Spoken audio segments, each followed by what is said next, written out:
Yes, indeed. Sumit Peer, both countries have agreed to restore high commissioners. Both countries have agreed to once again begin trade negotiations on the stalled deal. Both countries have once again agreed to restart people to people ties and other things that are normal in a partnership between any friendly democracy, Sumit. Uday, thank you very much for having me on your show. In fact, a good question. Look, Uday, how long could Pakistan's K2 desk prevail? Look, a handful of Khalistanis are not worth billions of dollars. India is a multi-billion-dollar economy. The trade quantum of the trade is $10 billion, and it has a potential of going to 100 or $200 billion in due course of time. Now, Prime Minister Carney has to look at the interest of the Canada as such. He has no compulsions of Jagmeet Singh. He is not illusioned and delusioned like Justin. And he doesn't believe that, his personal brand of politics should prevail over the national interests. So when two people who have a common synergy and have a common viewpoint, like Modi ji talks about India first, Bharat first, which is the logic. And if Mr. Carney thinks about Canada first and Canadian interests first and what is collective good of Canada, look, the quantum of money we're giving them only through student fees, student visas, and how many of our students are, going there for education.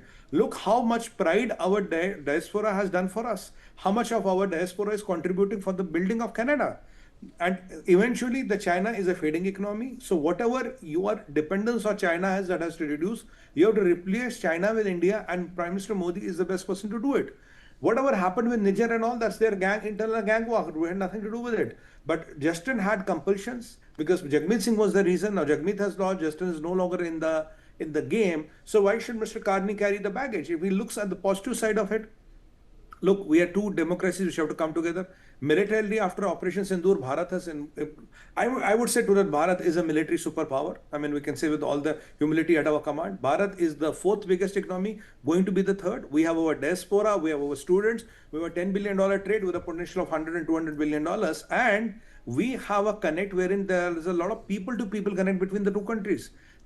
Practically and at a civilization level, we are nothing against each other. It's only that cheap brand of politics which Jagmeet Singh got through Justin, which has vitiated the environment and which had kind of made relations very, very sour. It was very unfortunate what Justin Trudeau did. But after that, I think with Mr. Carney kind of trying to reset the relations, trying to do whatever is in the best interest of the people of Canada, and Modi is trying to do what is in the best interest of the people of India. Canadians are our friends. We love them. We like them. There's nothing personal against them. But that brand of politics where you would dare to call for the assassination of my Prime Minister and my External Affairs Minister, where you will have the posters of my High Commissioner there and you will have his effigies burnt, that kind of politics is not acceptable. Canada realized one thing, it's not the guilt, Uday, it's the ground situation has changed.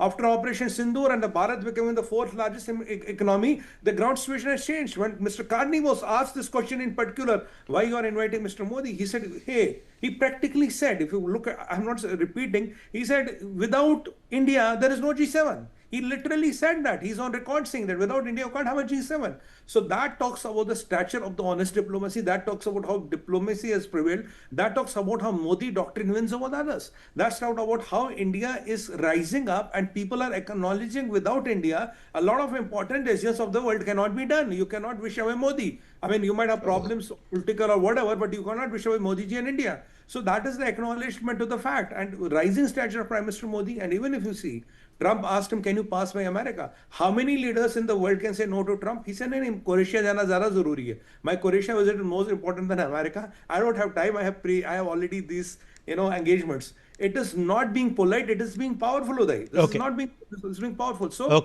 this power is recognized and acknowledged by the world, including Mr. Carney.